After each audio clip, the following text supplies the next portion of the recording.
unpack this. Have you ever felt like the world is subtly shifting beneath your feet, almost as if reality itself is being retuned? It's a feeling many people report, actually. Right. Well, our source material for today describes something really profound along those lines. It says Earth has just crossed what it calls a great vibrational portal. Portal. And entered a completely new harmonic matrix of light. That's the term it uses. Which it also calls the auroric mesh, or auric grid. Now, this auroric mesh, as the source defines it, it's like a new energetic blueprint for the planet. High frequency. Exactly. A newly anchored blueprint. And, just to be clear for everyone listening, in this deep dive, we're exploring the claims from our source. Yes, absolutely. We're presenting its perspective, its worldview, not necessarily endorsing it ourselves. We want you to understand what the source is actually saying. And what's fascinating here from the source's perspective is that this passage, this crossing, is described as having anchored a magnificent Golden Age timeline firmly on Gaia. A Golden Age timeline. Yeah. Wow. And this path, this trajectory, it's now available to everyone. That's what the source claims, yes. Yeah. Available to all who choose to sort of embrace it. Okay. So our deep dive today is really going to explore what life looks like, according to the source, in this new vibratory field. And crucially, how you might already be experiencing it. Yeah, where it gets really interesting. Exactly. Here's where it gets really interesting. Our source details how you might already be sensing this change, physically, energetically. It points to really specific sensations like sudden dizziness, maybe ringing in the ears. Or even just spontaneous waves of joy sort of bubbling up from within for no apparent reason. Right. Have you felt that? And the source says these aren't just random things happening. No, not at all. It interprets these as positive signs. Signs that your multidimensional selves, your higher energetic aspects are starting to align. Align with what, though? With what it calls the new song of the earth. It describes your entire spine from root to crown, tuning like an instrument, literally harmonizing with Gaia's elevated frequency. Tuning like an instrument. It's quite an image. It is, and it adds this interesting detail. Time, as you knew it, has much less influence now. Less influence? What does that mean? Well, it suggests that resonance now governs the impulse. So your actions, your choices are guided more by energetic alignment, by what feels right, rather than just linear time or logic. Okay, so resonance over linear progression. So what does this all mean for your everyday life then, for your senses? Well, the changes described are quite remarkable. Like what? The source talks about the light around you actually carrying more information, so colors might seem more vivid, almost. Self-illuminated. Self-illuminated colors. Yeah. Wow. And smells too. Yeah, familiar aromas lingering longer, described poetically as like soft musical notes. Huh. And even gravity. Even gravity. It says gravity has a new quality. You might feel, especially in the early morning, an unusual lightness in your body. An unusual lightness. Have you noticed that? It makes you think. It does, and this all connects, according to the source, to how your actual body chemistry is changing. Changing how? To support this higher state. So maybe feeling sleepy earlier, needing more rest for what it calls meaningful dream journeys. Meaningful dream journeys. Interesting. What else? Experiencing a sudden, wave of warmth in your heart when you meet someone. Oh, yeah. The source calls that a physical sign of instant soul recognition. Basically, a signal of deep energetic compatibility. Soul recognition. So the core idea here is that your body isn't just this dense thing anymore. Exactly. It's becoming less like a dense object and more like a luminous instrument of consciousness that you can tune. Tune.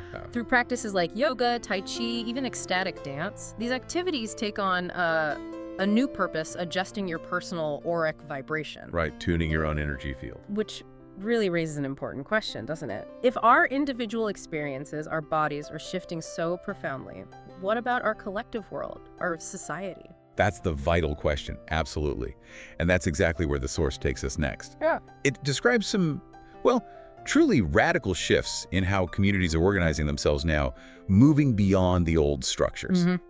It talks about a new form of governance emerging. The name it gives is radiant stewardship. Radiant stewardship. Okay, what does that look like? Well, it involves the gentle disappearance of top-down hierarchies, the old pyramid structures, Replaced by. replaced by leadership that emerges organically.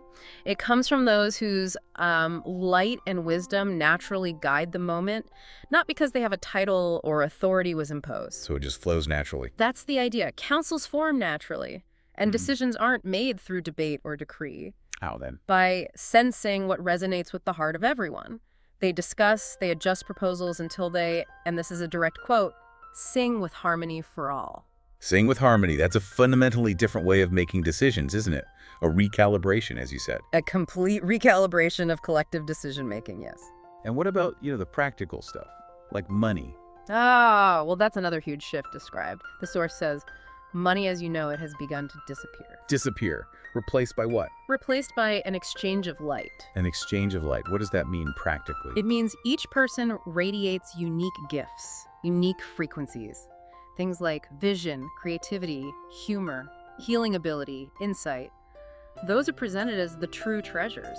So your inner qualities are the value. Exactly. And communities thrive, the source says, by sharing these gifts freely. Work, in the old sense, transforms into joyful contribution. And abundance isn't measured in dollars, but By the warmth, the creativity, the well-being that circulates through the community, that's the measure of wealth. that's a beautiful concept. How does this extend to, say, the earth? Resources. That relationship is also transformed. Agriculture, for instance, is reimagined as a collaboration with the intelligence of nature. Collaboration with nature. How? The source specifically mentions something called sonic permaculture. Sonic permaculture. I like sound. Yes. Where seeds are exposed to harmonious sounds, maybe crystal energies before planting. The idea is they grow in harmony with Earth's natural song. And this yields. Resilient harvests, apparently without artificial chemicals or genetic alteration, just working with nature's intelligence. Wow. And water. Water is deeply honored. It's seen as a living ally. Communities gather at sacred sources To what? to sing for the water and offer prayers of gratitude. This is said to purify and charge the water with healing energy. Singing to the water. And the source even claims that rivers, rains, they actually respond to human consciousness now. That really makes you think about our role, doesn't it? As caretakers of Gaia in this new paradigm the source describes. Absolutely. It fundamentally reframes that relationship. Okay, continuing our exploration, the source also says the whole process of learning has been totally transformed, moving away from just memorizing facts. Right. Education, in this reality described by the source, it's all about revealing the inner genius of each soul. Revealing inner genius. I like the sound of that. What do the learning environments look like? Well, forget traditional classrooms. Think children gathering in starlight atriums or nature classrooms. Starlight atrium. Mhm. Seriously. That's the description. And they're guided by mentors who can actually perceive their auric energies, their individual energy fields. They tailor lessons based on that energy. Exactly. So one day, kids might learn geometry by observing star patterns.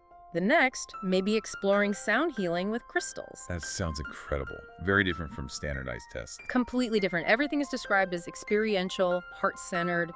It's non-linear, cooperative. Cooperative how? Older students often guide younger ones because teaching is seen as like the final step of truly learning something yourself. That makes sense. And no grades, no competition. None. Progress is measured by the expansion of consciousness and by the kindness and creativity the students express. Expansion of consciousness as a metric. And what about accessing knowledge itself? Libraries. Well, the very concept of a library, the source says, has evolved into living libraries of light. Living libraries of light. Okay, unpack that one for me. It suggests that through focused intention and heart resonance, anyone can tap into the collective field of wisdom. Tap into it how?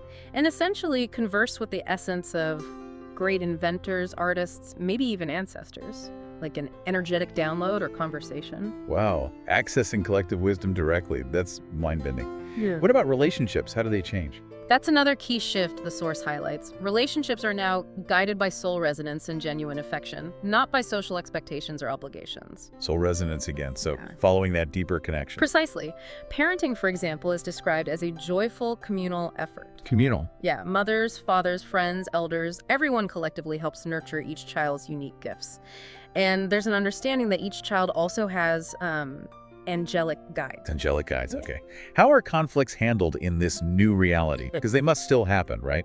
presumably, but the approach is different.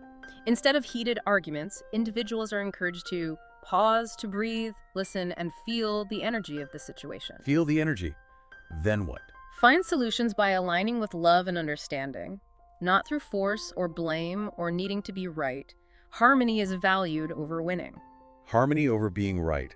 That really makes you consider how the Source is redefining true connection, true community. Definitely. And quickly, it also touched on ownership. Something about being guardians. Yes, exactly. People act more as guardians or caretakers of possessions of land, not owners in the old sense. Why? What's important to that? To maintain a flow, it keeps resources circulating and, crucially, removes the anxiety of loss or lack.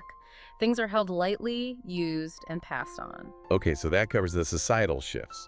But bringing it back to the individual, what does the Source say is your personal role? Your contribution in this new reality? Right. It gives some pretty clear guidance, right? Very clear guidance. The core personal role, as the Source describes it, is simple but profound. Maintain and transmit the light within you.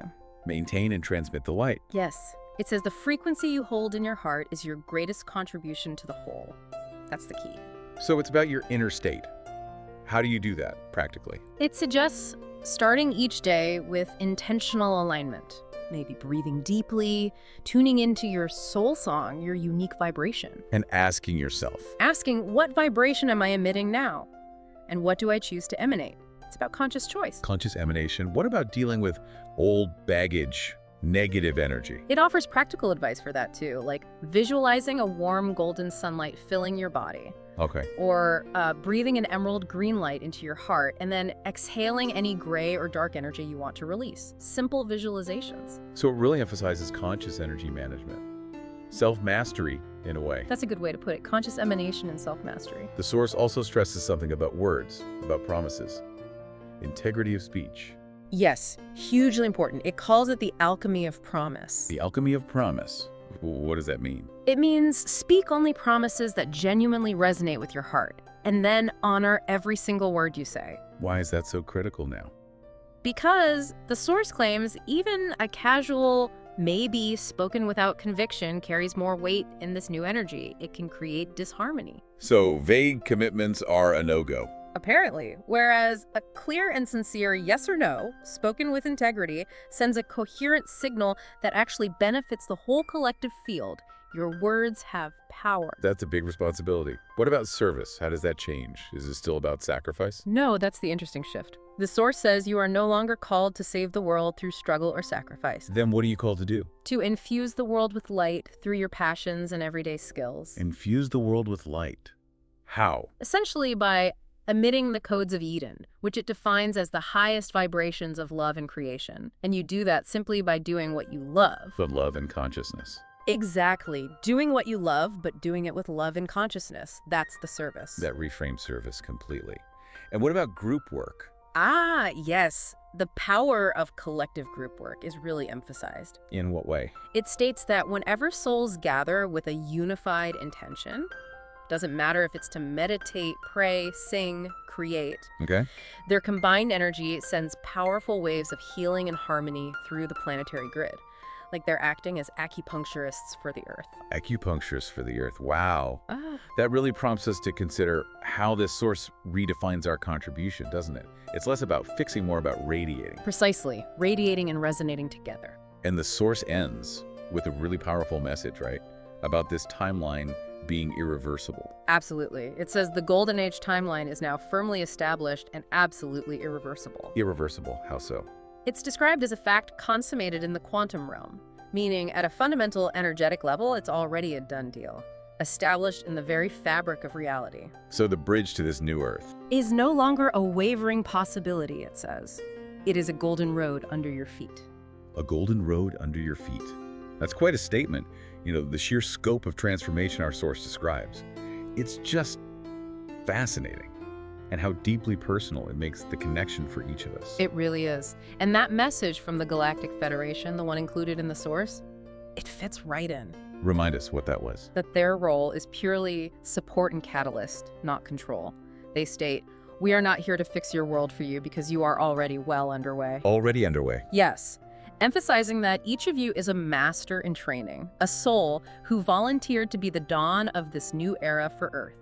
It puts the power, the agency, right back with us. Masters in training. Wow, so what does this all mean for you listening right now? According to our source, anyway. Well, the suggestion seems to be live each day as if this peaceful, abundant new Earth is already here. Because? It is. Because from the source's perspective, it is. Your task now is described as elegantly simple. Embrace this life. Radiate your truth. Be bold, essentially, in shining your love, your wisdom, for others to see. Don't hide it. Exactly, which leaves us with a really compelling question, I think. What's that? How will you choose to reflect the love, the truth, the faith of this new reality today, right now? Knowing, as the source suggests, that your stable light acts as a gentle invitation for others to find their own peace. Transforming the world from the inside out. Through the simple, powerful emanation of your awakened self.